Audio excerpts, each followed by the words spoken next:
Hello બાળકો, કેમ છો? મજામાં? હું હાર્દિક સર ફરી આપ સૌનું આપણી YouTube ચેનલ HRK સાયન્સ એકેડમીમાં આલ્ફા સ્કૂલ જૂનાગઢ વતી હાર્દિક સ્વાગત કરું છું.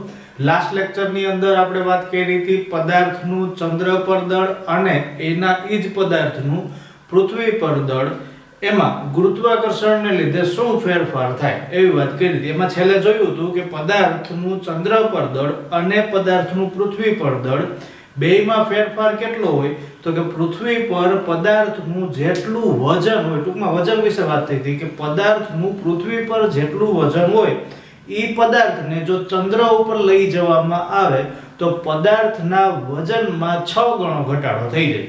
પદાર્થના વજનમાં 6 ગણો ઘટાડો થઈ જાય. અથવા તો જો કોઈ પદાર્થને ચંદ્રથી પૃથ્વી ઉપર લઈ આવવામાં આવે તો પદાર્થનું ચંદ્ર ઉપર જે કાંઈ વજન હશે એમાં કેટલો વધારો થાય તો કે 6 ગણો વધારો થાય. શા માટે આવું?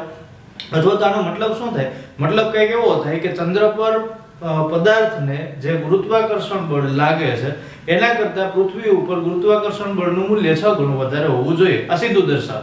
તો તમને ઘણી વખત એવા પ્રશ્ન પૂછાય છે કે માનો કે કોઈ એક પદાર્થનું વજન 60 કિલો છે. કોઈ એક પદાર્થનું વજન 60 કિલો છે. ક્યાં 60 કિલો છે? તો કે આ પદાર્થ જ્યારે પૃથ્વી પર હોય ત્યારે પદાર્થનું વજન 60 કિલો છે. હવે તમને એવું કહે કે આ પદાર્થનું ચંદ્ર પર વજન ગોતો. પદાર્થનું ચંદ્ર પર વજન ગોતો. તો એનું સૂત્ર હશે કે પદાર્થનું ચંદ્ર પર વજન, પદાર્થનું ચંદ્ર પર વજન બરાબર 1/6 એને ગુણ્યા પદાર્થનું પૃથ્વી પર વજન. 1/6 એને ગુણ્યા પદાર્થનું પૃથ્વી પર વજન. તો આ 1/6 પૃથ્વી પર વજન કેટલું આપ્યું હતું તો કે 60 કિલોગ્રામ. તો અહીંયા લખાય 60 10 6 60 એટલે પદાર્થનું વજન કેટલું ચંદ્ર પર મળશે તમને તો કે પદાર્થનું વજન ચંદ્ર ઉપર મળશે W of m એટલે ચંદ્રનું વજન નથી પણ પદાર્થનું ચંદ્ર ઉપર વજન કેટલું મળે 10 કિલોગ્રામ મળે. તમને ઉલટું પણ પૂછી શકે કે માનો કે પદાર્થનું વજન ચંદ્ર પર 10 કિલોગ્રામ છે તો આ પદાર્થનું પૃથ્વી ઉપર વજન શોધો. તો આનાથી ઉઠવી પ્રક્રિયા કરવાની. તો 10 ને 6 થી ગુણાય, 10 ને 6 થી ભગાય નહીં, 10 ને 6 થી ગુણો તો તમને જવાબ સીધો જ મળશે. કેટલો? 60 કિલોગ્રામ. એટલે આ પદાર્થનું વજન પૃથ્વી ઉપર 60 કિલોગ્રામ હતું તો ચંદ્ર ઉપર કેટલું મળે 10 કિલોગ્રામ. સીધો તો 6 ગણો ઘટાડો કરી નાખવાનો. તો આવા પ્રશ્નો તમને ટેસ્ટમાં પણ પૂછાઈ શકે, પરીક્ષામાં પણ પૂછાઈ શકે. 1 માર્ક્સની અંદર ઘણી વખત તમને સીધી રીતથી પ્રશ્ન પૂછવામાં આવતા નથી પણ પ્રશ્ન તમને ટ્વિસ્ટ કરીને પૂછે. આપણે સીધું જનરલી શું જોઈએ તો કે પદાર્થનું પૃથ્વી ઉપર વજન આટલું છે તો ચંદ્ર ઉપર વજન કેટલું હશે. પદાર્થનું પૃથ્વી ઉપર વજન આટલું છે, ચંદ્ર ઉપર કેટલું હશે. થોડોક ફેરફાર કરી નાખે. ચંદ્ર ઉપર આટલું છે, પૃથ્વી ઉપર કેટલું વજન હશે. તો ઘણી વખત સીધો સૂત્રનો ઉપયોગ કરીને જો તમે ગણતરી કરો તો ખોટું પડે. કારણ કે પદાર્થનું ચંદ્ર ઉપર જે વજન આપ્યું હોય એનું જ વજન તમને પૃથ્વી ઉપર ગોતવાનું કે મતલબ કે એના જ પદાર્થનું વજન તો એને ગુણ્યા 6 કરાય. કારણ કે પૃથ્વીનું ગુરુત્વાકર્ષણ બળનું મૂલ્ય ચંદ્રના ગુરુત્વાકર્ષણ બળ કરતાં વધારે છે. એટલે અહીંયા જ્યારે પૃથ્વી ઉપર ગોતવાનું કહે તો ગુણાકાર થાય અને ચંદ્ર પર વજન ગોતવાનું કહે તો આપણે આગળ સૂત્ર લખ્યું હતું ચંદ્ર ઉપર પદાર્થનું વજન બરાબર 1/6 એને ગુણ્યા પદાર્થનું પૃથ્વી ઉપર વજન. સિમ્પલ.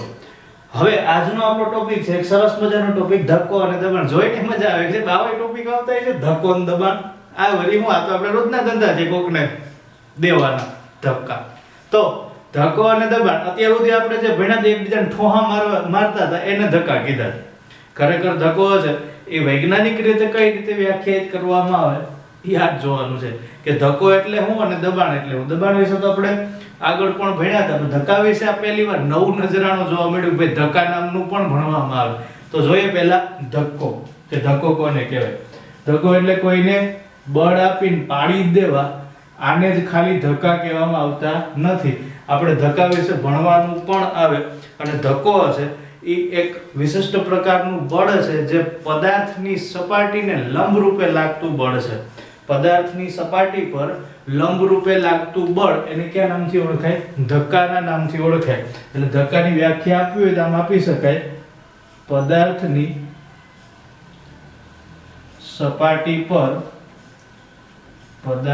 સપાટી પર લંબ રૂપે લાગતા બળને પદાર્થની સપાટી પર લંબરૂપે લાગતા બળને કયા નામથી ઓળખાય?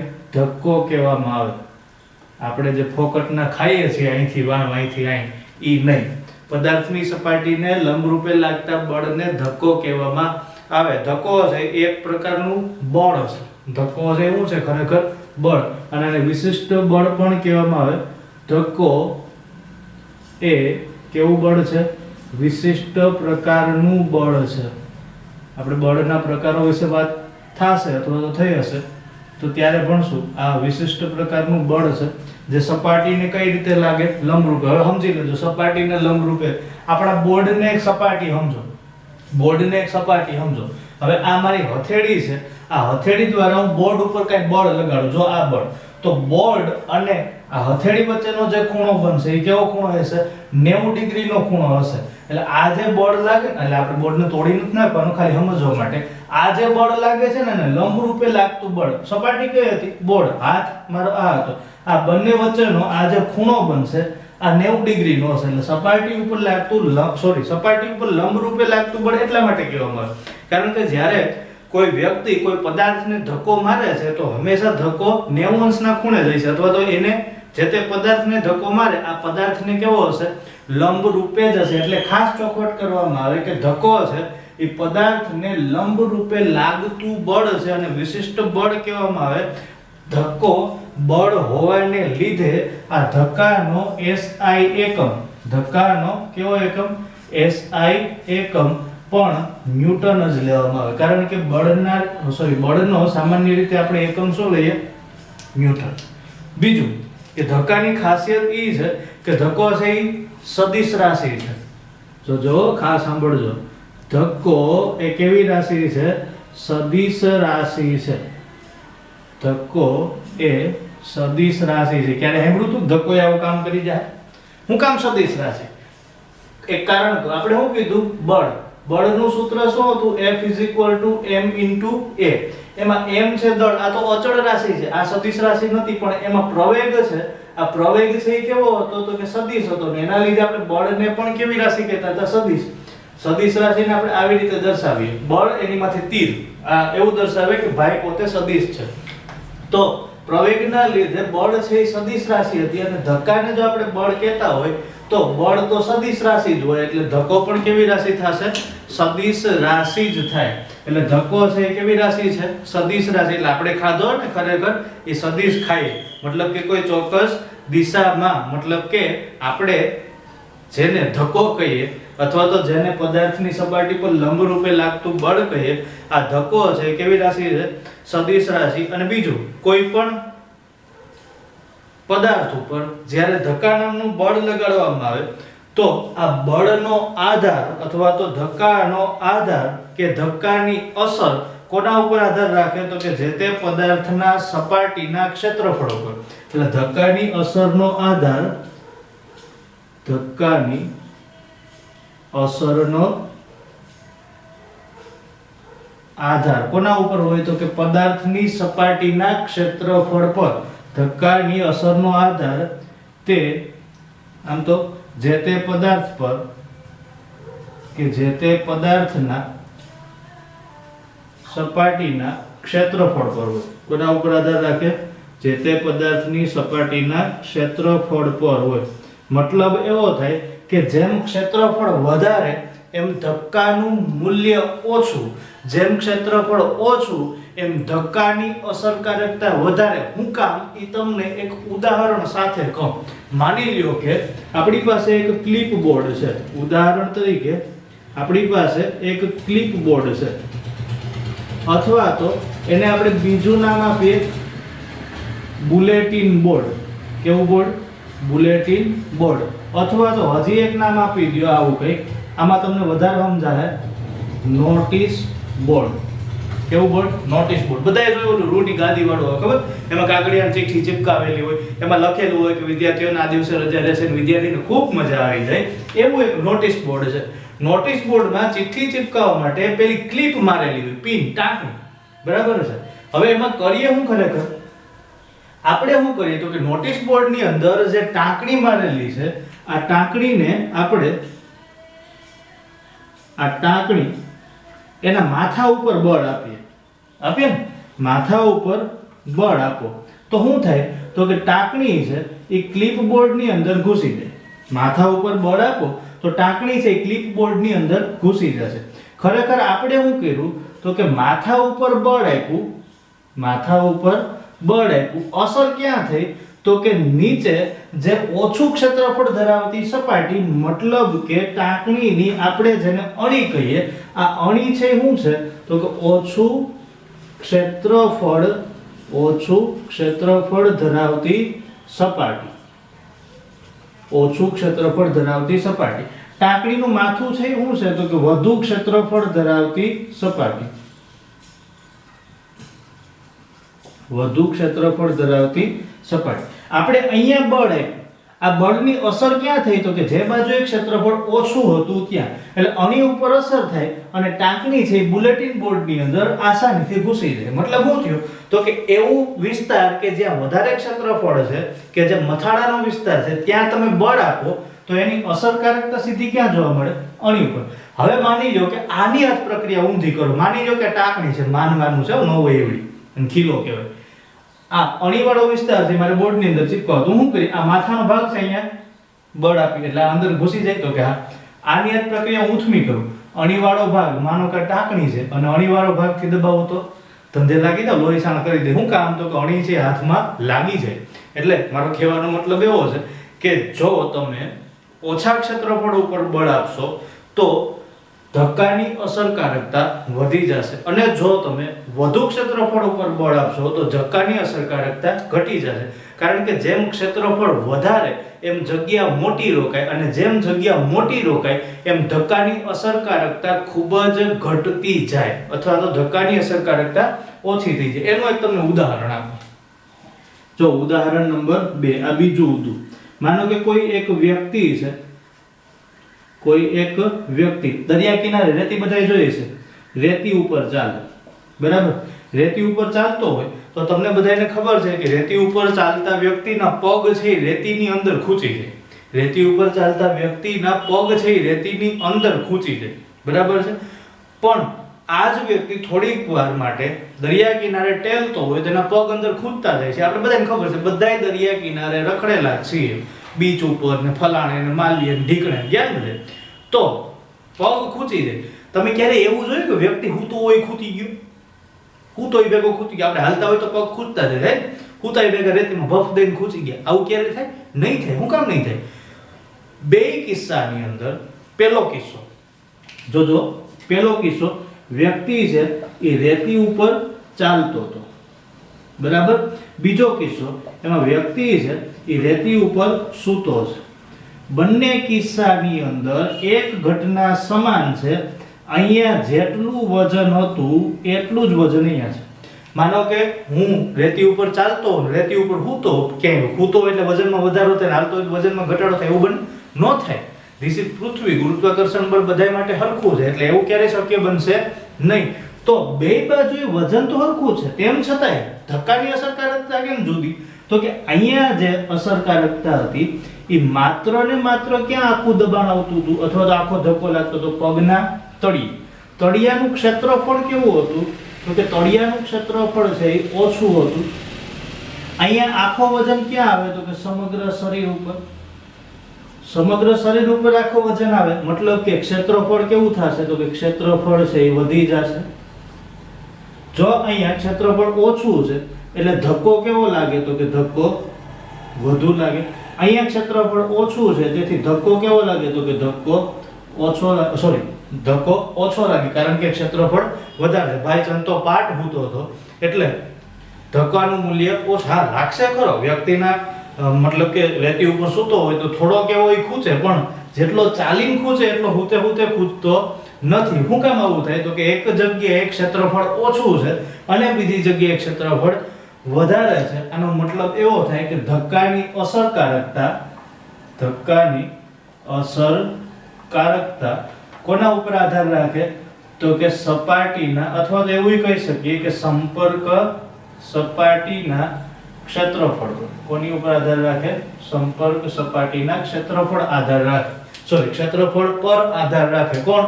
તો કે ધક્કાની અસરકારકતા સંપર્ક સપાટીના ક્ષેત્રફળ પર આધાર રાખે. મતલબ એવો થાય કે એક સમાન વજન ધરાવતો પદાર્થ હોય, આ જુદી જુદી સપાટી પર ધક્કાની અસરકારકતા જુદી જુદી દર્શાવે છે.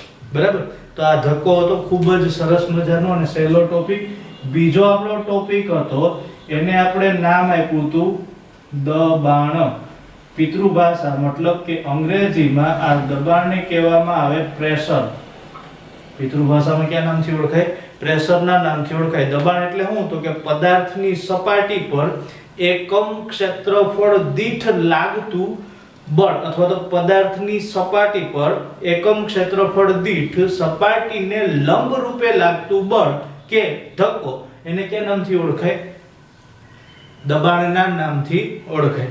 વ્યાખ્યા કંઈક આવી થાય કે પદાર્થની સપાટી પર એકમ ક્ષેત્રફળ દીઠ સપાટીને લંબ રૂપે લાગતા બળને દબાણ કહેવામાં આવે. પદાર્થની સપાટી પર એકમ ક્ષેત્રફળ દીઠ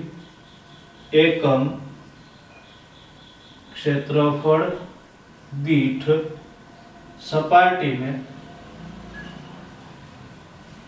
લંબ રૂપે લાગતા બળને, અહીંયા બળનો મતલબ થાય સીધો જ ધક્કો. લંબ રૂપે લાગતા બળને દબાણ કહે છે. લંબ રૂપે લાગતા બળને દબાણ કહેવાય. પદાર્થની સપાટી પર એકમ ક્ષેત્રફળ દીઠ સપાટીને લંબ રૂપે લાગતું બળ ને દબાણ કહેવાય. માનો કે મારી પાસે અહીંયા એક આવો પદાર્થ છે.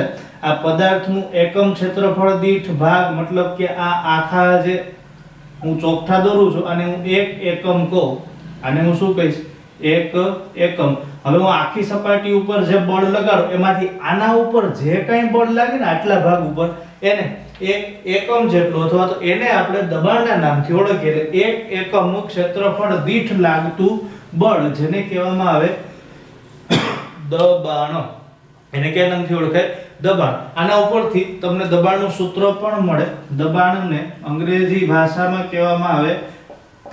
P બરાબર ધક્કો એના છેદમાં થાય ક્ષેત્રફળ. ધક્કાના છેદમાં ક્ષેત્રફળ. ધક્કાને આપણે કીધું હતું કયા નામથી? બળ. મતલબ કે આને કહેવાય F ના છેદમાં ક્ષેત્રફળ, એટલે એરિયા A થાય. તો P બરાબર F ના છેદમાં A. આના ઉપરથી દબાણનો SI એકમ પણ નક્કી કરી શકાય. દબાણનો SI એકમ શું? તો કે આ એરિયા છે. દબાણનો SI એકમ, એમાં બળનો SI એકમ શું થાય? ન્યૂટન. છેદમાં ક્ષેત્રફળનો SI એકમ થાય ઘન મીટર.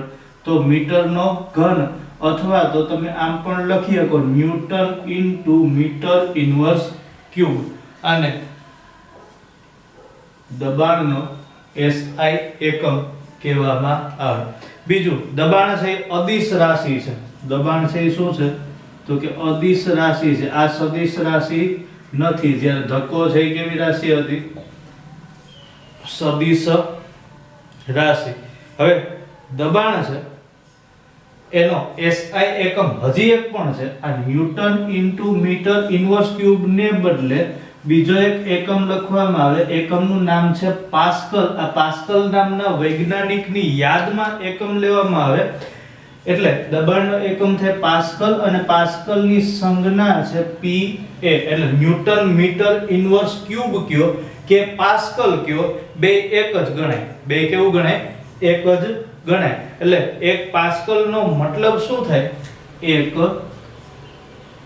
પાસ્કલ બરાબર એક ન્યૂટન મીટર ઇન્વર્સ ક્યુબ. આ બેનો સંબંધ થશે. તો આ દબાણ તો ખૂબ જ સહેલું. હવે પછીનો આપણો જે ટોપિક છે, અથવા ટોપિક તો નથી પણ એક બીજી એક સરસ મજાની વાત છે કે દબાણનો આધાર પદાર્થની સપાટીના ક્ષેત્રફળ પર, દબાણનો આધાર પદાર્થની સપાટીનું ક્ષેત્રફળ વધારવાથી કે ઘટાડવાથી દબાણના મૂલ્યની અંદર ફેરફાર થઈ છે. તો કઈ રીતે આ ફેરફાર થાય? માની લ્યો કે આપણે ઘરે ચપ્પુ કે દાંતરડા છે. એટલે ઘરમાં વપરાતા છરી અથવા તો ચપ્પાની ધાર તીક્ષ્ણ રાખવામાં આવે. હવે જો ખરેખર ઘટના કઈ કેવી બને કે આ જે સૂત્ર છે દબાણનું સૂત્ર, આ સૂત્રને આપણે સીધું આવું લખીએ કે P is inversely proportional to A. P is inversely proportional to A. મતલબ એવો થાય કે દબાણ અને ક્ષેત્રફળ બે એકબીજાના વ્યસ્ત પ્રમાણમાં હોય. દબાણ અને ક્ષેત્રફળ બે કેવા હશે? એકબીજાના વ્યસ્ત પ્રમાણમાં. ઉદાહરણ તરીકે પેલું માનો કે ક્ષેત્રફળ વધે, ક્ષેત્રફળ વધે. જો ક્ષેત્રફળ વધે તો દબાણ ઉપર શું અસર થાય? અને બીજું માની લો કે ક્ષેત્રફળમાં ઘટાડો થાય, ક્ષેત્રફળમાં ઘટાડો થાય મતલબ કે ક્ષેત્રફળ ઘટે તો દબાણ ઉપર કેવી અસર થાય? ક્ષેત્રફળ વધે, તમને ખબર હોય તો મેં તમને બે ઉદાહરણ આપ્યા. એક ઉદાહરણ કઈ કેવું આપ્યું કે વ્યક્તિ રેતી ઉપર ચાલતો હોય અને બીજું ઉદાહરણ એવું આપ્યું વ્યક્તિ રેતી ઉપર સૂતો હોય. બે કિસ્સામાં વધુ દબાણ ક્યાં લાગે? તો કે જ્યાં ચાલતો હતો ત્યાં. મતલબ કે વ્યક્તિના પગ છે રેતીની અંદર ખૂંચતા જાય. તો અહીંયા દબાણનું મૂલ્ય કેવું હોય છે? ઓછું. મતલબ કે P છે એ ઘટે. બીજું છે ક્ષેત્રફળ ઘટે. ક્ષેત્રફળ ઘટે એટલે શું? તો કે ચાલતો હતો એટલે કયું ક્ષેત્રફળ મપાય? તો કે પગના તળિયાનું ક્ષેત્રફળ. ત્યારે શું થતું હતું? તો કે વ્યક્તિ છે રેતીની અંદર ખૂંચતો જતો હતો. મતલબ અહીંયા દબાણના મૂલ્યમાં શું થશે? P ના મૂલ્યમાં વધારો. મતલબ કે અહીંયા P વધે. અને હજી તમને બે ઉદાહરણ આપું. તમને ખબર હોય તો ઘરની અંદર વપરાતા અમુક સાધન, ઉદાહરણ તરીકે છરી અથવા તો ચપ્પાની ધાર તીક્ષ્ણ રાખવામાં આવે. છરી અથવા તો ચપ્પાની ધાર તીક્ષ્ણ રાખવામાં આવે. એની જે ઉપરનો ભાગ છે ને એનું ક્ષેત્રફળ ધાર કરતા વધારે. શું કામ? તો કે ઓછા દબાણે અથવા તો ઓછા બળ આપીને વધુ દબાણ લગાડી શકાય. એટલે ઘરની અંદર વપરાતા સાધનો અથવા તો એવું કહી શકીએ કે ઘરકામ માટે વપરાતા ઓજારો, ઘરકામ માટે વપરાતા સાધનો ની ધાર તીક્ષ્ણ રાખવામાં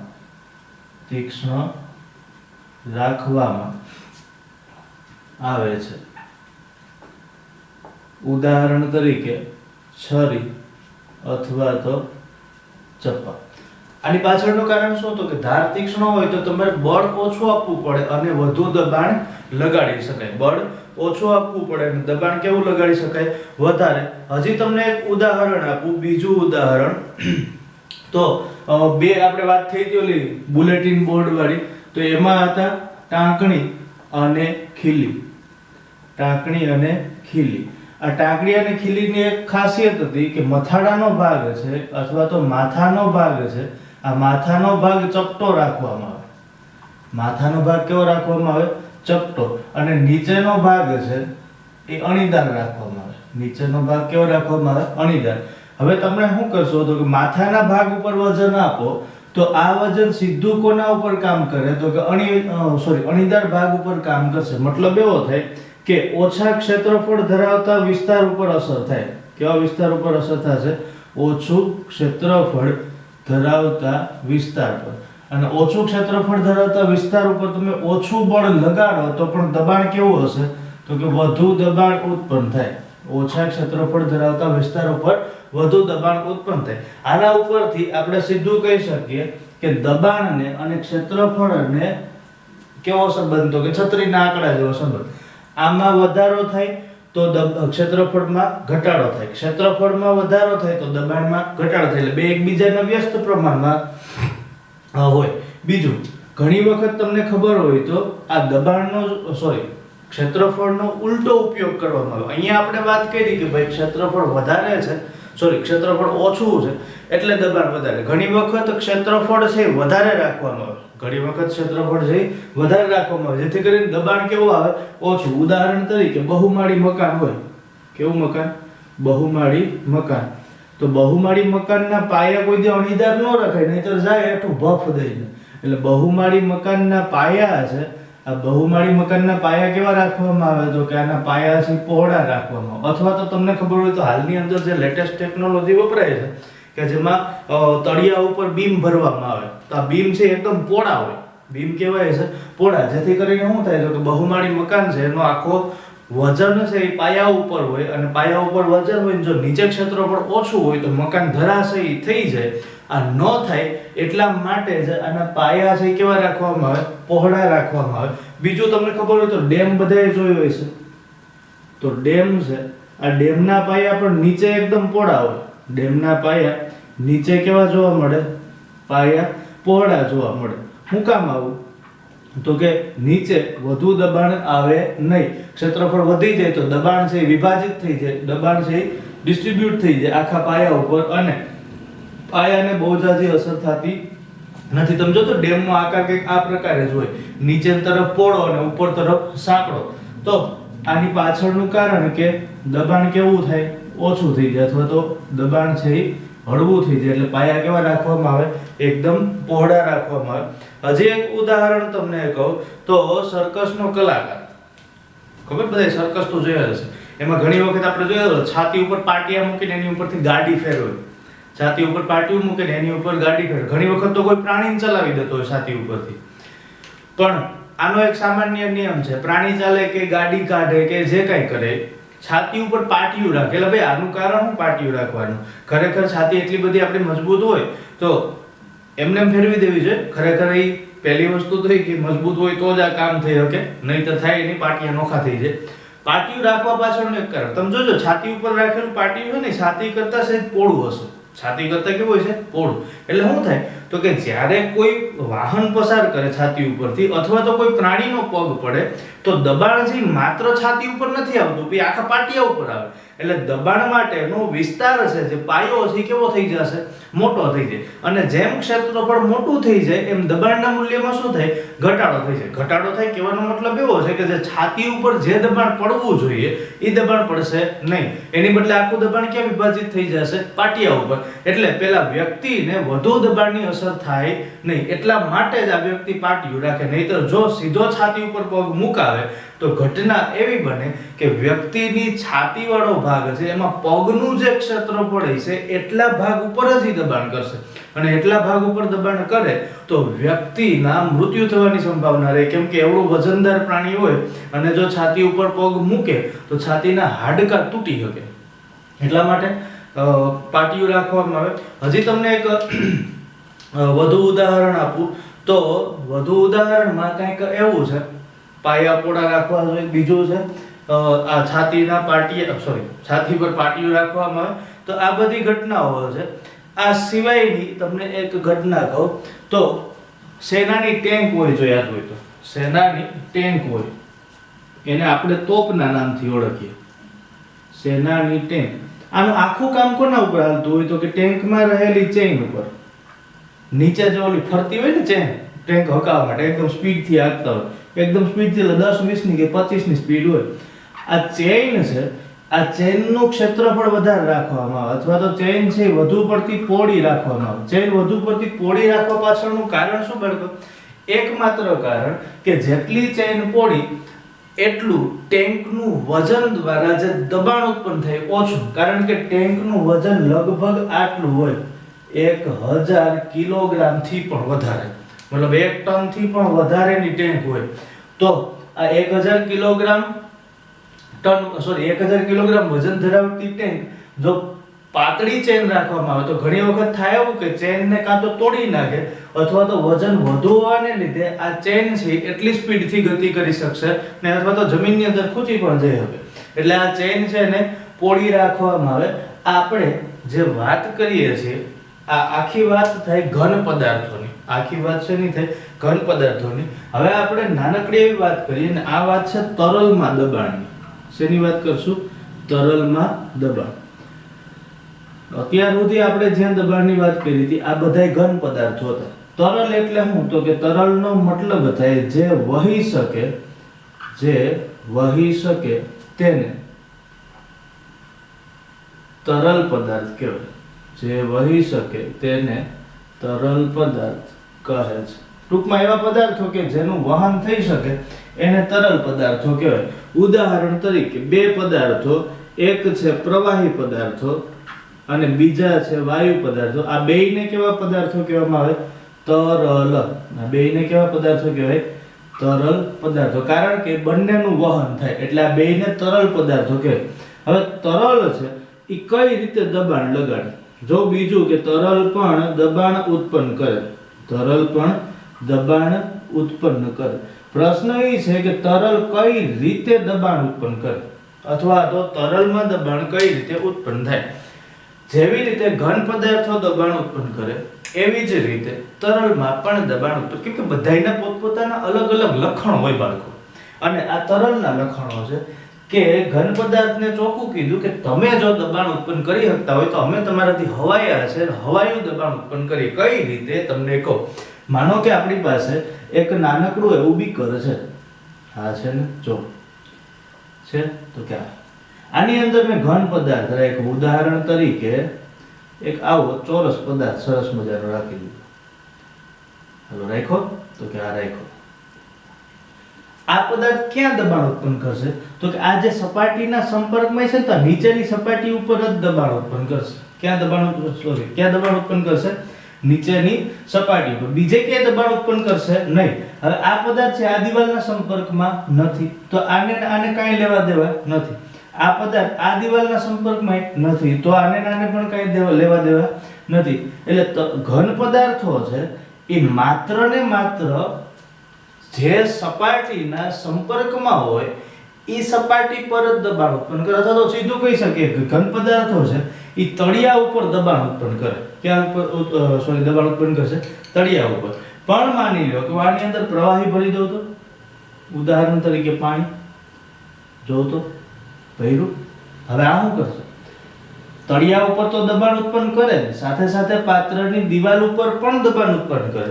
એવી જ રીતે આની અંદર વાયુ ભરી દઉં તો એ પણ એ જ કરશે. તળિયા ઉપર એ કરશે અને પાત્રની દિવાલ ઉપર પણ દબાણ ઉત્પન્ન કરશે. એટલે આપણે એવું કહી શકીએ કે તરલ પદાર્થો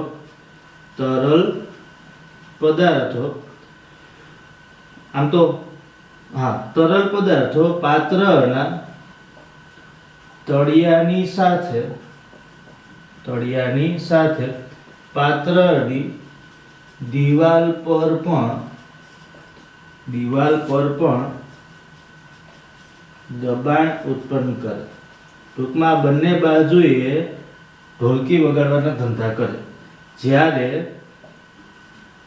ઘન પદાર્થો માત્ર પાત્રના તળિયે જ દબાણ ઉત્પન્ન કરે છે. ઘન પદાર્થો માત્ર ક્યાં દબાણ ઉત્પન્ન કરે? પાત્રના તળિયે.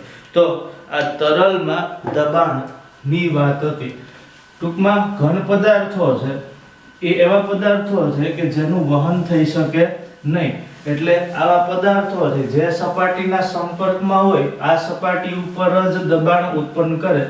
જ્યારે પ્રવાહી પદાર્થો છે એનું વહન થાય એટલે એ પાત્રના જેટલા ભાગના સંપર્કમાં હોય આ આખા ભાગની અંદર દબાણ ઉત્પન્ન કરે. ટૂંકમાં દિવાલના સંપર્કમાં હોય અને તળિયાના સંપર્કમાં હોય એટલે દિવાલ અને તળિયા બંનેની ઉપર પ્રવાહી છે એ બળ લગાડશે, મતલબ કે ત્યાં દબાણ ઉત્પન્ન કરશે. હવે છે એક સરસ મજાનો અને નાનકડો એવો ટોપિકનું નામ છે ઉત્પ્લાવકતા. ટોપિકનું નામ કેવું? ઉત્પ્લાવકતા. હવે જોજો આ બધા ટોપિક આપણે ઘરના છે, આમાં કઈ નવું કાઢી લેવાનું છે નહીં. ખાલી તમને એવું કીધું કે આવું હોય, બધાએ જોયેલું છે બરાબર. પાણી ગ્લાસમાં બધાએ ભર્યું તો કે આ ભર્યું, ધક્કા બધાએ માર્યા તો કે આ માર્યા, દબાણ બધાએ ઉત્પન્ન કર્યું, હા કર્યું. ખાલી વ્યાખ્યા આવી અને બીજો હું ફેર થયો તો કે બીજો કંઈક ફેર એવો થયો કે નવો એકાદો નિયમ. બાકી બધાય ધંધા આપણે કરેલા છે. હવે જો ઉત્પ્લાવક, તમને એક મસ્તીનું ઉદાહરણ આપું. તમે બધાએ ઘરે બેસીને એક ધંધો તો કર્યો છે. એક બોટલ લેવાની, બરાબર, એક પાણીની ડોલ ભરવાની. એક બોટલ લેવાની, એક પાણીની ડોલ ભરવાની. હવે બોટલને ઢાંકણાને વ્યવસ્થિત રીતે બંધ કરી દેવાનું કે જેથી કરીને અંદર પાણી ઘૂસી જાય નહીં. પછી આ ખાલી બોટલને પાણીની અંદર ડૂબાડવાની. ડોલની અંદર પાણી ભરેલું છે બાલ્ટીની અંદર, એની અંદર ખાલી બોટલને ડૂબાડવાની. શું થાય? બધાયને ખબર છે કે તમે લાખ પ્રયત્ન કરી લેશો તો પણ બોટલ છે બાલ્ટીના તળિયે પહોંચવામાં આપણા ફીણા લેવડાવી દે. કહેવાનો મતલબ એવો છે કે બોટલને તમે જેવી બાલ્ટીની અંદર નાખશો થોડેક સુધી પહોંચાડશો, તમે બળ લગાડશો ને તો એવું થાય કે જાણે નીચેથી કોઈ ધક્કો મારતો હોય, આવી ઘટના થાય. હવે તમે શું કરો તો કે બોટલ જ્યાં સુધી તમારાથી પહોંચે ડોલની અંદર ત્યાં સુધી પહોંચાડો. પછી એમ થાય કે હવે આપણું કામ હાલે નથી, ત્યાં તમારે બોટલને છોડી દેવાની. બોટલને છોડશો એટલે તરત જ કૂદકો મારીને બહાર આવશે. કૂદકો મારીને બહાર આવશે એટલે ક્યાં જાય તો પાણી તળિયે રહે. હા, કૂદકો મારીને નહીં થઈ જાય. આ ઘટના બધાએ કરેલી છે. અને એમાં જો અમુક બાબત એવી છે કે જે ન થાય ને આપણી સામે, અથવા તો આપણે એને ન કરી શકીએ ને એમાં દોઢા પ્રયત્ન કરીએ ટાઈમ બગાડવાનો. એટલે આ બોટલને જ્યારે પાણીની અંદરથી છોડી દેવામાં આવે તો કૂદકો મારીને બહાર આવી જાય. બીજી પ્રયોગ, હવે આની આ જ બોટલની અંદર રેતી ભરી દેવાની છે. આની આ જ બોટલની અંદર રેતી ભરવાની છે. આની આ બોટલની અંદર તમે રેતી ભરશો તો શું થાય? રેતી ભરીને એમને પાણી મૂકી દો તો આરામથી તળિયે બેસી જાય. આરામથી શું થાય? તળિયે બેસી જાય. મતલબ એવો થાય કે વજન વધી ગયો, તળિયે બેસી ગઈ. પણ જોજો તમે, બોટલ તળિયે જાય ને એમાં તરત તળિયે ભમદરીને નહીં હોય છે, થોડી કેવી વાર લાગશે, નિરાતે જશે. શું કામ આવું થાય? બીજું કે બોટલને જ્યારે તમે ખાલી બોટલને ડૂબાડો છો તો આ બોટલ ડૂબતી નથી. ભરેલી બોટલને ડૂબાડો છો તો આ બોટલ ડૂબી જાય છે, થોડીક વાર સાથે ડૂબે છે. બીજું ઈ તમને કહું કે આપણે ગુરુત્વાકર્ષણ વિશે ભણ્યા હતા, એમાં એવું કીધું હતું કે વિશ્વના પ્રત્યેક પદાર્થ ઉપર ગુરુત્વાકર્ષણ બળ લાગે તો ખાલી બોટલ ડૂબતી નથી. મતલબ કે ગુરુત્વાકર્ષણ બળ નહીં કામ કરતું હોય. ભરેલી બોટલ ડૂબી જાય મતલબ કે ગુરુત્વાકર્ષણ બળ ભરેલી બોટલને કામ કરતું હોય છે. અથવા તો તમે એવું પણ કહી શકો કે હલકા પદાર્થો ઉપર મતલબ કે વજનની અંદર ખોરા પદાર્થો ઉપર ગુરુત્વાકર્ષણ બળની અસર ઓછી થતી છે. અથવા તમે એવો પ્રશ્ન કરી શકો કે ભારે પદાર્થો ઉપર ગુરુત્વાકર્ષણ બળની અસર વધારે થતી છે. તો બધાય ફાકા છે, કારણ કે હલકા પદાર્થો અને ભારે પદાર્થો બે ઉપર ગુરુત્વાકર્ષણ બળ તો વધારે જ લાગે છે, પણ ઘટના કાંઈક જુદી છે. જો પહેલા તમારા પ્રશ્નનો જવાબ કે પદાર્થ ઉપર અથવા તો બોટલ ઉપર, હવે હું બોટલને પદાર્થ કહું, પદાર્થ પર ગુરુત્વાકર્ષણ બળ, પદાર્થ પર ગુરુત્વાકર્ષણ બળ લાગે. ગુરુત્વાકર્ષણ બળ લાગે કઈ દિશામાં લાગે? અધો દિશામાં. અધો દિશા એટલે કેવી દિશા? તો કે નીચેની દિશા. અધો દિશા એટલે કેવી દિશા? નીચેની દિશામાં ગુરુત્વાકર્ષણ બળ લાગે. ઘટના કંઈક આવી બનતી હતી કે જ્યારે તમે બોટલને પાણીની અંદર ડુબાડતા હતા, આકૃતિ સાથે સમજીએ. જો બોટલને તમે જ્યારે પાણીની અંદર ડુબાડતા હતા ત્યારે ઘટના કંઈક એવી બનતી હતી. માનો કે આ એક પાત્ર છે જેની અંદર આપણે બોટલને ડુબાડવાની હતી. હવે આ બોટલને જ્યારે આપણે પાણીની અંદર ડુબાડતા હતા, માની લો કે આ બોટલ છે, બરાબર, અને આ પાણી છે, કાળું પાણી, સજા આપવાની, કાળા પાણી બોટલ. બોટલને જ્યારે પાણીની અંદર ડુબાડતા હતા તો બોટલની પાસે બે પરિસ્થિતિ હતી. એક હતી ખાલી બોટલ, બીજી હતી ભરેલી બોટલ. એક બળ કે જે નીચે તરફ લાગતું હતું, એક બળ કે જે કઈ તરફ લાગતું હતું? નીચે તરફ. નીચે તરફ જે બળ લાગતું હતું આ બળને આપણે કીધું હતું ગુરુત્વાકર્ષણ બળ. આ બળને આપણે કેવું બળ કીધું હતું? ગુરુત્વાકર્ષણ બળ. એમાં કોઈને કઈ વાંધો તો કે નહીં? આ તો ગમે તે લાગશે. જ્યારે બોટલને પાણીની અંદર ઉતરતા હતા ત્યારે એક બળ એવું છે કે જે ઉપર તરફ લાગતું હતું. એક બળ એવું છે કે જે કઈ તરફ લાગતું હતું? ઉપર તરફ લાગતું. આ બળનું નામ આપણને ખબર નથી, પણ અનનોન ફોર્સ હતો ખરો, અજાણ્યું બળ એવું હતું કે જે ગુરુત્વાકર્ષણ બળની વિરુદ્ધમાં કાર્ય કરતું હતું. તો આ બળને કહેવામાં આવે ઉત્પ્લાવક બળ. આ બળને કેવું બળ કહેવાય? ઉત્પ્લાવક બળ. કેવું બળ? ઉત્પ્લાવક બળ. એ હું તમને હમણાં કહું, અત્યારે ખાલી સાંભળો. ગુરુત્વાકર્ષણ બળ અને ઉત્પ્લાવક બળ બે એકબીજાના કેવા હતા? હામ. માની લો કે ઉત્પ્લાવક બળનું મૂલ્ય વધી છે કોના કરતા? ગુરુત્વાકર્ષણ બળ કરતા. ઉત્પ્લાવક બળનું મૂલ્ય ગુરુત્વાકર્ષણ બળના મૂલ્ય કરતા વધી છે. મતલબ કે ગુરુત્વાકર્ષણ બળનું મૂલ્ય હવે કેવું હશે? તો ઓછું. કોની સાપેક્ષે? ઉત્પ્લાવક બળની સાપેક્ષે. ઉત્પ્લાવક બળ કઈ દિશામાં લાગે છે? ઉર્ધ્વ દિશામાં. કઈ દિશામાં લાગે? ઉર્ધ્વ દિશામાં. મતલબ કે ઉપરની દિશામાં. આ મૂલ્ય વધી જાય તો બોટલ કઈ તરફ જાય? ઉપર તરફ કે નીચે તરફ? ઉપર તરફ જાય ને. હવે માનો કે હું આ બોટલની અંદર રેતી ભરી દઉં. આ રેતી છે ડૂબી જાય. રેતી વાળી બોટલ ડૂબી જાય. આનો મતલબ શું થયો કે લાલ કલરનું જે બળ છે એનું મૂલ્ય કેવું હશે? વધારે. ક્યારે? તો હું જ્યારે રેતી ભરી દઉં ત્યારે. શું કામ? તો કે હવે અહીંયા વજન કેવો થઈ ગયો? વધી ગયો. વજન કેવો થઈ ગયો? વધી ગયો. એટલે લાલ કલરનું ગુરુત્વાકર્ષણ બળ, એટલે હોય નહીં લાલ કલરનો, તો અહીં દોર્યું એટલે કહું છું. લાલ કલરના બળનું મૂલ્ય વધી જાય કોની સાપેક્ષે? ઉત્પ્લાવક બળની સાપેક્ષે. પછી જો ભરેલી બોટલ તમે ઉપર ખેંચશો ને એટલે ફોરી લાગશે, ઘા ભેગી ઉપર આવી જાય. શું કામ? તો કે ત્યારે એક બળ કામ કરે. કયું બળ? ઉત્પ્લાવક બળ. એટલા માટે આ પાણીમાંથી જ્યારે તમે પદાર્થને બહાર કાઢો છો ત્યારે પદાર્થો છે વજનમાં કેવા લાગે છે? હલકા લાગે, અથવા તો વજનમાં થોડા ફોરા લાગે. તો અહીંયા બે બળ લાગે. એક લાગતું હતું ગુરુત્વાકર્ષણ બળ જે પદાર્થને અધો દિશામાં મતલબ કે નીચે તરફ ખેંચે. બીજું લાગતું હતું ઉત્પ્લાવક બળ જે પદાર્થને ઉપર તરફ લઈ જાય. હવે ઘટના કઈ કેવી બને કે પદાર્થ ડૂબે ક્યારે તરે ક્યારે? પદાર્થ ડૂબે ક્યારે અને તરે ક્યારે? જો પદાર્થનું મૂલ્ય, આમ તો જો ઉત્પ્લાવક બળનું મૂલ્ય ગુરુત્વાકર્ષણ બળ કરતાં વધી જાય તો પદાર્થ પાણીમાં ડૂબી જાય. અને જો ઉત્પ્લાવક બળનું મૂલ્ય ગુરુત્વાકર્ષણ બળના મૂલ્ય કરતાં ઘટી જાય તો પદાર્થ છે એ ડૂબી જશે. મતલબ એવું કહે હોય કે વસ્તુનું વજન તેના પરથી અથવા તો વસ્તુનું વજન તેના પર પાણી વડે લાગતા ઉર્ધ્વ દિશાના બળ કરતાં વધારે હોય તો એ ડૂબી જાય, અને જો ઓછું હોય તો તરી જાય અથવા તો ટળી જાય. એટલે એવું કહી શકીએ કે વસ્તુનું વજન તેના પર લાગતા પાણી વડે ઉર્ધ્વ દિશામાં બળ કરતાં ઓછું હોય તો આ પદાર્થ તરે નહીતર ડૂબે. એટલે આના ઉપરથી આપણે એક તારણ કહી શકીએ કે વસ્તુનું વજન તેના પર લાગતા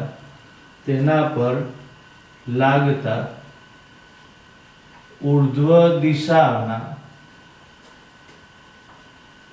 બળ કરતાં ઓછું હોય તો પદાર્થ તરે છે નહીતર ટળે છે, નહીતર પદાર્થ ડૂબી જાય છે. હજી આપણી માથાકૂટ તો પૂરી થતી જ નથી કે ભાઈ ખરેખર ઉત્પ્લાવકતા છે હું, અથવા તો ઉત્પ્લાવકતા કહેવાય કોને? તો જો ઉત્પ્લાવકતા કોને કહેવાય અને બીજું ઉત્પ્લાવક બળ કોને કહેવાય? ઉત્પ્લાવકતા અને ઉત્પ્લાવક બળ પ્રવાહીમાં એવો પદાર્થ ઉમેરવાનો કે જે અદ્રાવ્ય, આ પછી પાછો ઓગળી જેવો હોય તો એ નકામું ધંધે લગાડે. એટલે પ્રવાહીમાં અદ્રાવ્ય હોય એવો પદાર્થ ઉમેરો તો ઘટના શું બને? તો અદ્રાવ્ય પદાર્થ એક તો દ્રાવ્ય નહીં થાય, એટલે તમે અહીંયા જે કંઈ બને જોઈ શકો. અદ્રાવ્ય પદાર્થને ઉમેરો તો પ્રવાહીમાં એને ડૂબાડવાનો પ્રયત્ન કરો. ઉમેરવો એટલે ડૂબાડવો. એટલે પ્રવાહીમાં અદ્રાવ્ય પદાર્થને અંશતઃ કે સંપૂર્ણપણે ડૂબાડવામાં આવે ત્યારે પદાર્થની ઉપરની સપાટી, મતલબ કે પદાર્થની ઉપરની સપાટી ઉપર કોઈ ચોક્કસ બળ લાગે. કઈ બળ લાગે? તો કે અધો દિશામાં બળ લાગે. કયું બળ? ગુરુત્વાકર્ષણ બળ. જ્યારે ડૂબાડવામાં આવે ત્યારે અધો દિશામાં બળ લાગે એને ગુરુત્વાકર્ષણ બળ કહેવાય. હવે નીચેની સપાટી ઉપર કયું બળ લાગશે? તો કે નીચેની સપાટી ઉપર ઉર્ધ્વ દિશાનું બળ લાગશે. હવે નીચેની સપાટી ઉપર ઉર્ધ્વ દિશાનું બળ લાગે. હવે શું કરીએ તો કે પદાર્થને જ્યારે પાણીની અંદર ડૂબાડીએ ત્યારે એના ઉપર અધો દિશામાં બળ લાગે અને સાથે સાથે નીચેની સપાટી ઉપર ઉર્ધ્વ દિશામાં બળ લાગે. હવે ઉર્ધ્વ દિશામાં જે બળ લાગે છે આ બળનું મૂલ્ય વધારે હોય તો પરિણામ સ્વરૂપે પદાર્થ છે પાણીમાં ડૂબવાને બદલે તરી જાય. પાણીમાં ડૂબવાને બદલે તરી જાય અથવા તો ઉપર તરફ ધકેલાય જાય. આથી પદાર્થ છે પાણીની સપાટી ઉપર તરવા માટે આ પ્રવાહીના ડૂબેલા પદાર્થને ઉપર તરફ ધકેલવાનો ગુણધર્મ જેને કહેવામાં આવે ઉત્પ્લાવકતા. એટલે ઉત્પ્લાવકતાનો મતલબ શું થાય કે પ્રવાહીમાં અદ્રાવ્ય હોય તેવા પદાર્થને સંપૂર્ણપણે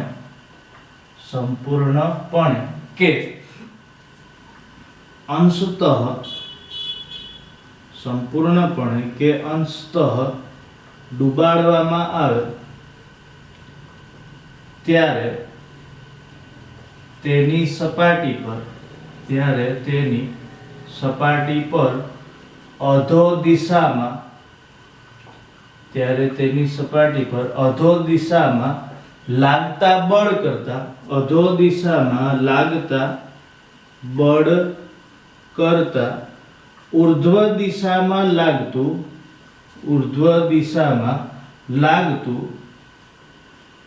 બળનું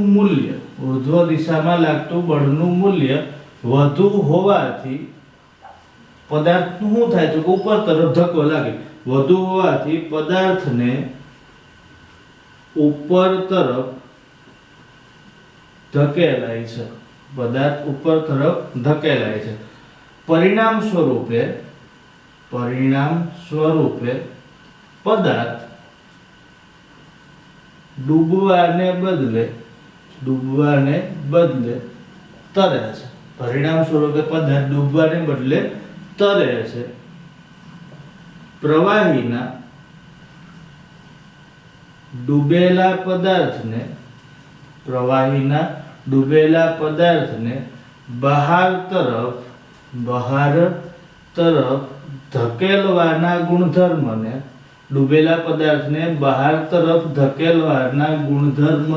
કયા ગુણધર્મના નામથી ઓળખાય? ઉત્પ્લાવકતાના નામથી ઓળખાય. એટલે બહાર તરફ ધકેલવાના ગુણધર્મને શું કહેવામાં આવે?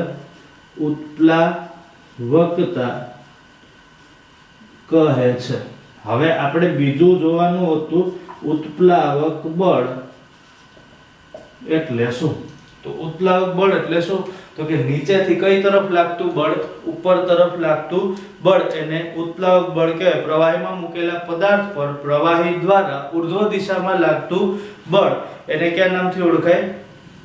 ઉત્પ્લાવક બળ. અથવા તો ઉર્ધ્વ દિશામાં લાગતા પરિણામી બળને ઉત્પ્લાવક બળ કહેવાય. એટલે આવું કહી શકીએ, પ્રવાહીમાં મૂકેલા પદાર્થ પર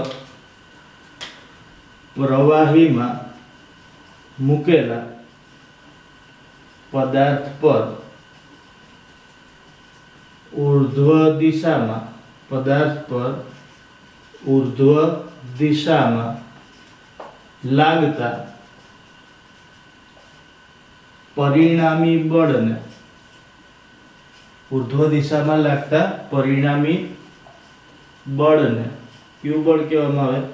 ઉત્પ્લાવક બળ કહે છે. બોયન્ટ ફોર્સ ઉત્પ્લાવક બળ કહેવામાં આવે. હવે આ વાત થઈ ઉત્પ્લાવકતાની. હવે આપણે જોવાનો છે આર્કિમિડીઝનો સિદ્ધાંત, કે આર્કિમિડીઝ ભાઈ કહેતા હતા હું, અથવા તો કહેવા હું માગે. તો આર્કિમિડીઝનો સિદ્ધાંત જોવાનો, તો એ પહેલા તમને એક પ્રવૃત્તિ કહો. જો તમને બધાને ખબર છે, એક લેવાનો છે રબરનો બૂચ, અને બીજું લેવાનું છે એક રબરનો બૂચ અને બીજું લેવાનું છે લોખંડની ખીલી.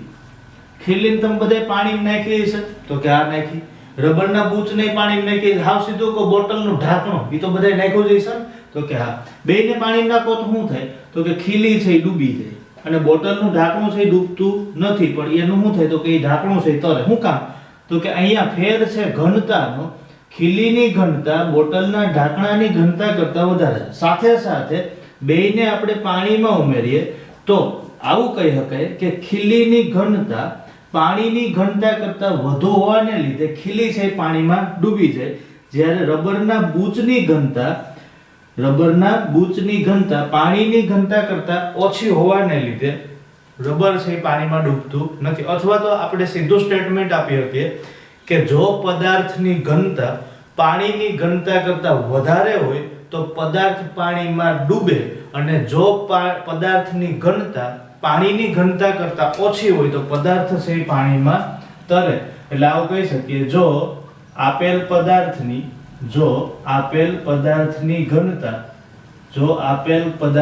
ઘનતા પાણીની ઘનતા કરતા વધુ હોય તો તે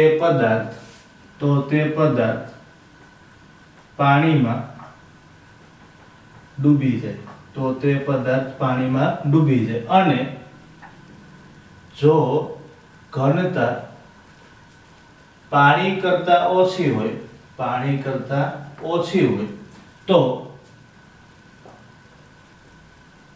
તો તે પદાર્થ તરે છે અથવા તો તે પદાર્થ પાણીમાં ડૂબતો નથી. ટૂંકમાં આખો ખેલ કોના ઉપર હોય? ઘનતા ઉપર. હવે આપણે જોવાનો હતો આર્કિમિડીઝનો સિદ્ધાંત. આપણે જોવાનો હતો આર્કિમિડીઝનો સિદ્ધાંત.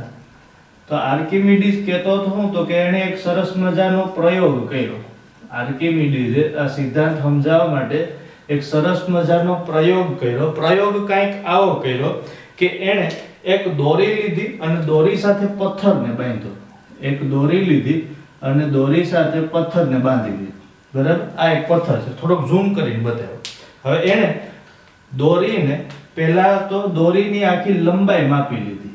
દોરીની લંબાઈ માપી. માની લો કે દોરીની લંબાઈ 20 સેન્ટીમીટર છે. જો કે લંબાઈના માપનું આપણે કામ નથી, પણ માનો કે એટલી છે. હવે બંધાઈ ગઈ દોરી. પછી એણે શું કર્યું તો કે દોરી સાથે પથ્થર બાંધીને હવાની અંદર લટકાવ્યો. હવાની અંદર લટકાવ્યો. આ એનો પહેલો પ્રયોગ હતો. કેવા ગાંડા વેડા કરે કા. આને હું કહું કિસ્સો 1. તો શું થયું તો કે શરૂઆતમાં માનો કે દોરીની લંબાઈ 10 કે 15 કે 20 સેન્ટીમીટર હતી. પથ્થરને બાંધીને લંબાવો, હવાની અંદર લટકાવો તો શું થાય તો કે દોરી ઉપર તાણ આવશે. કોનું તાણ આવશે તો કે પથ્થરનું. પથ્થર દ્વારા તાણ આવે એટલે દોરીની લંબાઈમાં થોડો કેવો વધારો થાય. થોડો કેવો વધારો થાય. જો રબર કે સ્પ્રિંગ હોય તો તમને નરી આંખે જોવા મળશે કે વધારે લંબાઈમાં વધુ પડતો વધારો થાય. એટલે દોરીની લંબાઈમાં વધારો થયો. આ જે વધારો થયો એ આર્કિમિડીઝે નોંધી લીધો કે ભાઈ લંબાઈમાં વધારો માની લો કે 2 સેન્ટીમીટર જેટલો થયો.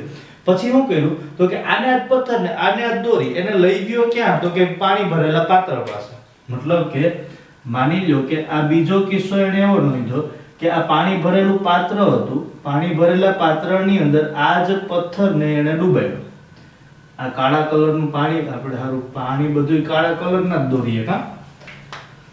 પથ્થરને પાણીની અંદર ડૂબાડ્યો તો ઈ ભાઈને જે ઘટના જોવા મળી, ઘટના કંઈક આવી હતી. તમને બધાને ખબર છે કઈ ઘટના થઈ. પથ્થર પાણીની અંદર જશે તો પથ્થરને એક બળ લાગશે જેને આપણે કહેતા હતા ઉત્પ્લાવક બળ. જેને આપણે કયા નામથી ઓળખતા હતા?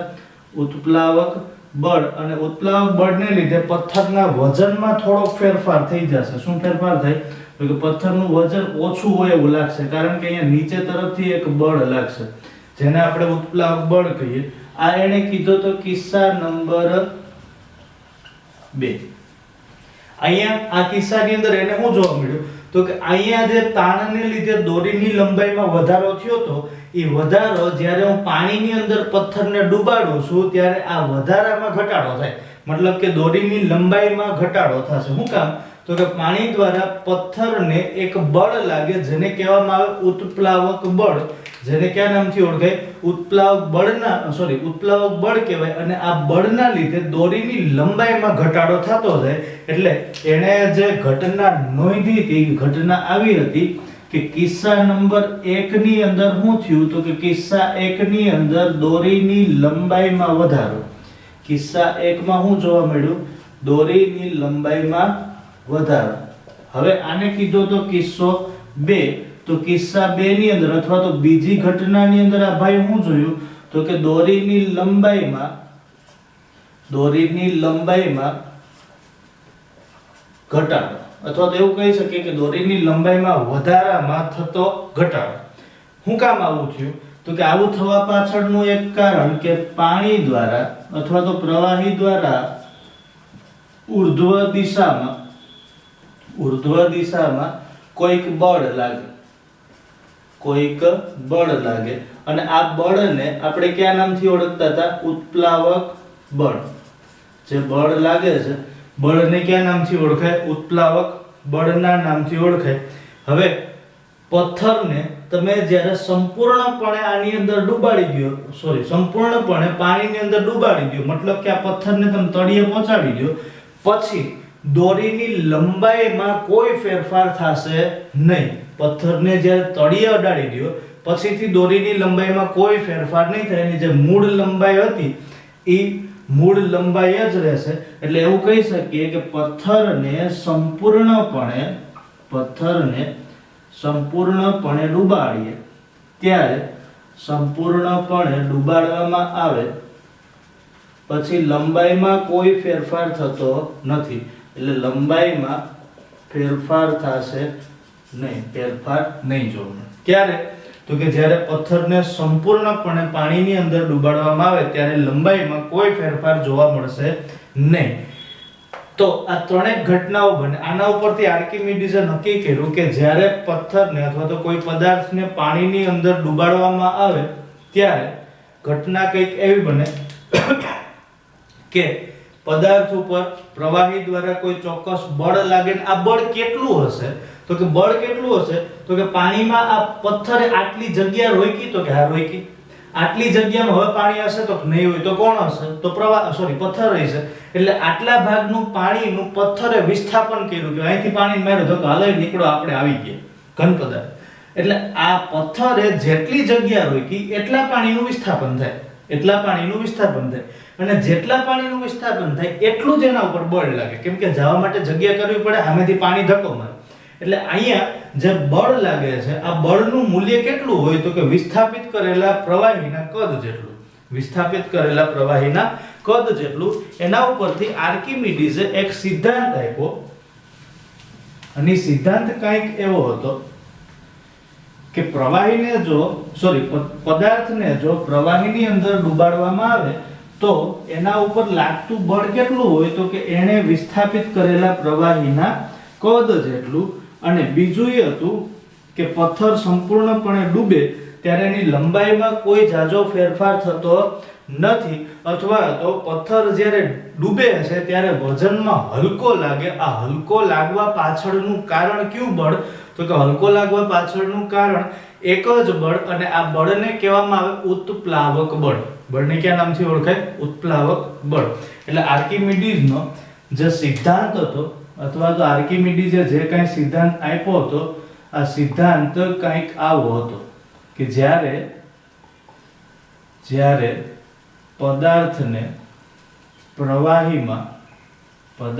પ્રવાહીમાં સંપૂર્ણ કે આંશિક ડુબાડવામાં આવે, સંપૂર્ણ કે આંશિક ડુબાડવામાં આવે ત્યારે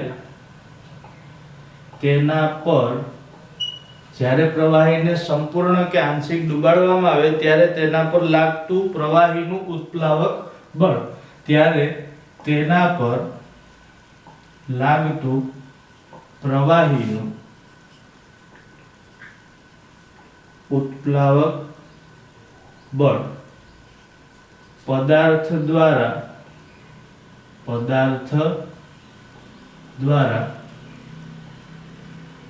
વિસ્થાપિત થયેલા પ્રવાહીના કદ જેટલું હોય છે. આ આર્કિમિડીઝનો સિદ્ધાંત કે જ્યારે કોઈ પદાર્થને પ્રવાહીમાં સંપૂર્ણપણે કે આંશિક રીતે ડુબાડવામાં આવે ત્યારે તેના પર લાગતું પ્રવાહીનું ઉત્પ્લાવક બળ પદાર્થ દ્વારા વિસ્થાપિત થયેલા પ્રવાહીના કદ જેટલું હોય છે. અને આ આર્કિમિડીઝના સિદ્ધાંતનો ઉપયોગ ઘણા બધા ક્ષેત્રોની અંદર કરવામાં આવ્યો. એટલે આ સિદ્ધાંતનો ઉપયોગ એક તો તમને ખબર હોય તો વહાણ અને સબમરીનની બનાવટમાં થાય. વહાણ અને સબમરીનની બનાવટમાં શેનો ઉપયોગ કરવામાં આવે? આર્કિમિડીઝના સિદ્ધાંતનો ઉપયોગ કરવામાં આવે. એના આધારે ઘનતાઓ નક્કી કરવામાં આવે અને વહાણ અને સબમરીનની બનાવટ કરવામાં આવે. બીજો ઉપયોગ થાય દૂધની શુદ્ધતા માપવા માટેનું સાધન આવે. બીજો ઉપયોગ દૂધની શુદ્ધતા માપતા સાધન, જેને કહેવામાં આવે લેક્ટોમીટર. સાધનનું નામ છે લેક્ટોમીટર, જે ફેટ કાઢે. અને ત્રીજો ઉપયોગ થાય પાણીની ઘનતા માપવા માટે. પાણીની અથવા તો પ્રવાહીની ઘનતા શોધવા માટેનું મીટર આવે, જેને કહેવામાં આવે હાઇડ્રોમીટર. આ હાઇડ્રોમીટરની અંદર આર્કિમિડીઝના સિદ્ધાંતનો ઉપયોગ થાય અથવા તો હાઇડ્રોમીટરની બનાવટમાં આર્કિમિડીઝનો સિદ્ધાંત વાપરવામાં આવે. એટલે પ્રવાહીની ઘનતા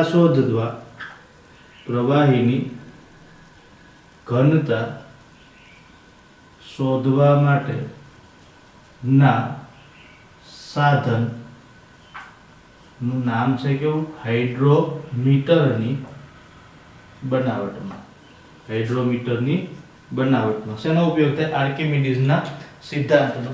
અને હવે આપણે જોવાનું છે આ ચેપ્ટરનો છેલ્લો ટોપિક, જેનું નામ છે સાપેક્ષ ઘનતા. ચેપ્ટરનો છેલ્લો ટોપિક નામ છે કેવું? સાપેક્ષ ઘનતા. તો સૌથી પહેલા તો આપણે ઘનતા વિશે વાત કરીએ કે ઘનતા એટલે શું, સાપેક્ષ ઘનતા.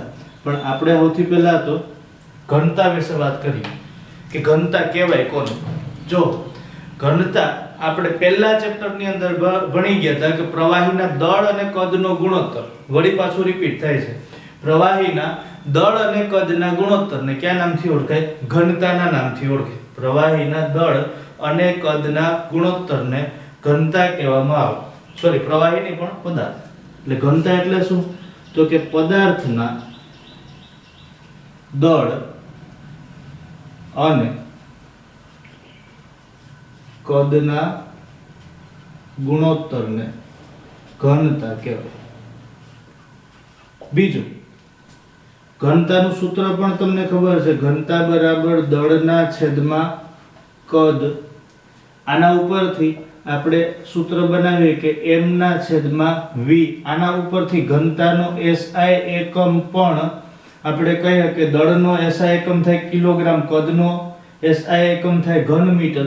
એટલે આ થઈ જાય SI એકમ કિલોગ્રામના છેદમાં ઘન મીટર, અથવા તો kilogram into metre inverse cube. Kilogram into metre inverse cube. આ કોનો SI એકમ છે? ઘનતાનો SI એકમ. બીજું, ઘનતા છે એ સદિશ રાશિ નથી, કારણ કે દળ પણ મૂલ્ય દર્શાવે, કદ એ મૂલ્ય દર્શાવે, એને કોઈ દિશા આપવાની જરૂર રહેતી નથી. એટલે ઘનતા છે એ કેવી રાશિ છે? તો કે ઘનતા અદિશ રાશિ છે.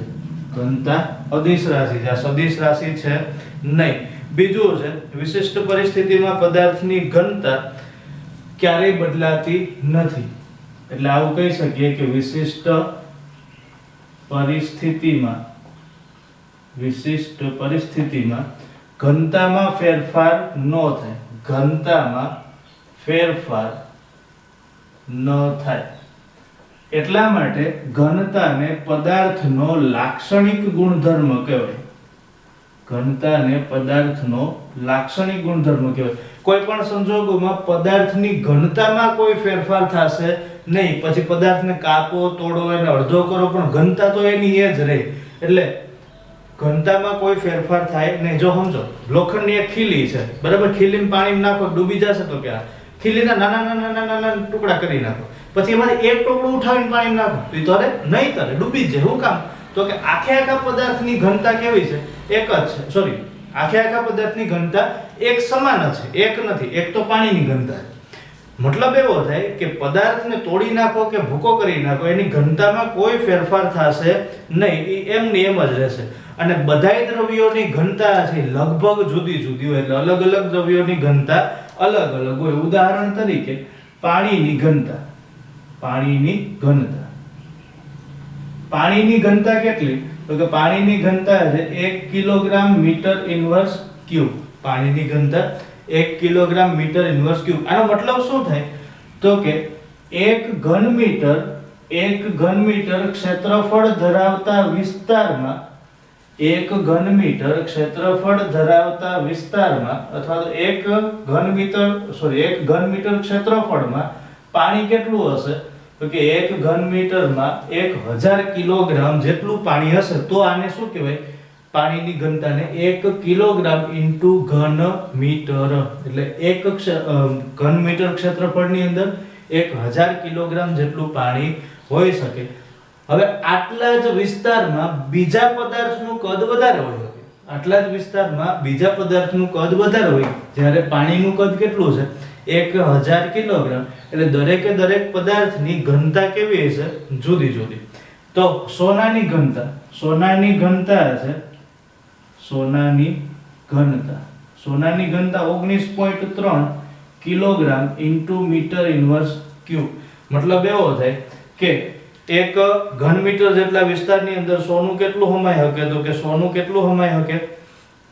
19.3 અથવા તો 19,300 ગ્રામ. એટલે આની ઘનતા લખવી તો આપણે આવું લખીએ કે 19300 kilogram into metre inverse cube. આ કોની ઘનતા થઈ? સોનાની ઘનતા 19300 kilogram into metre inverse cube. બીજું, ઘનતા વડે તમે બે લક્ષણોની પરખ કરી શકો. એક તો પદાર્થના હલકાપણાની અને બીજું છે પદાર્થના ભારેપણાની પરખ થાય. તો આ પદાર્થની ઘનતાના ગુણધર્મો હતા. હવે આપણે જોવાનો છે મેઇન ટોપિક, અને મેઇન ટોપિક નું નામ છે સાપેક્ષ ઘનતા. કેવી ઘનતા? સાપેક્ષ ઘનતા. તો સાપેક્ષ ઘનતા એટલે શું? સાપેક્ષ ઘનતાનો વ્યાખ્યા આપવી હોય તો આમ આપી શકાય કે પદાર્થની ઘનતા અને પાણીની ઘનતાના ગુણોત્તરને કયા નામથી ઓળખાય? સાપેક્ષ ઘનતાના નામથી ઓળખાય. સાપેક્ષ ઘનતા એટલે પદાર્થની ઘનતા અને પાણીની ઘનતા ના ગુણોત્તરને સાપેક્ષ ઘનતા કહે છે. પદાર્થની ઘનતા અને પાણીની ઘનતાના ગુણોત્તરને સાપેક્ષ ઘનતા કહેવાય. આના ઉપરથી સાપેક્ષ ઘનતાનું સૂત્ર લખવું હોય તો આમ લખી શકાય કે સાપેક્ષ ઘનતા બરાબર પદાર્થની ઘનતા છેદમાં પાણીની ઘનતા. પદાર્થની ઘનતા છેદમાં પાણીની. આના ઉપરથી જો સાપેક્ષ ઘનતાનો એકમ પણ મળી શકે. ઘનતાનો એકમ અહીંયા પણ કિલોગ્રામ ઇન્વર્સ ક્યુબ, છેદમાં પણ કિલોગ્રામ ઇન્વર્સ ક્યુબ, બે કેન્સલ આઉટ.